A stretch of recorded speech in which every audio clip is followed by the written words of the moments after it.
Mobile charge रे लगाई earphone रे मोबाइल देखुवा बेले वज्रपात 16 वर्षीय बालकों मृत्यु। कोरापुट जिला नंदपुर ब्लॉक बासिंदा पंचायत अंतर्गत डारेंगवा ग्राम रे वज्रपात जो जड़े 16 वर्षीय बालकों मृत्यु घटी जनापड़ी।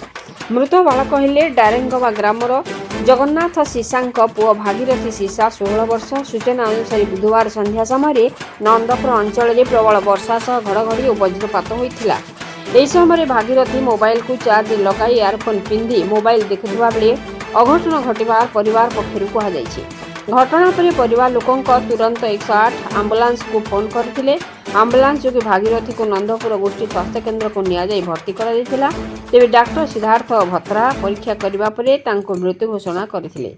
यह दुखद घटना घटवा पर डारेंगवा ग्रामर बहु लोके नंदपुर गोष्ठी स्वास्थ्य केन्द्र उपस्थित अच्छा। स्थानीय अंचल में शोकर छाया खेली।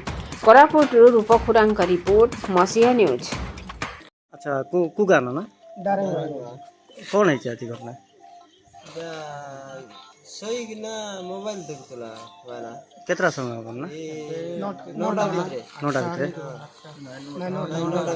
लेकिन तेला से मोबाइल देखला बको सेटा मोबाइल सुनतला इयरफोन लगाई किना अच्छा बिजली जेते बेले गड़गड़ी है एटा एला किना हां सेके बेले हठात किना जिग करवा को एक करंट पळेला सेके बेला का पिलार अटैक आइया ले एम्बुलेंस को फोन करलो ले एडा तो एंती गला जाय ले मिसा एम्बुलेंस एबे दुनिया तो मेडिकल ले मिसा काई की पहुंचाई सी दुटा ले मिसा मेडिकल फोन करलो रे से आ मेडिकल पहुंचाई ला भितरे आ तार होस नाही से पिला ना जानचंदी रति सीसा तंग बाबार ना ठाकुर बाबार ना जगन्नाथ सीसा तमरो सब गुटे गां का पंचायत कोटा वसंत पंचायत नंदपुर ब्लॉक हां हेले तुम सहयोग माने खबर पाई एम्बुलेंस आनी मेडिकल ले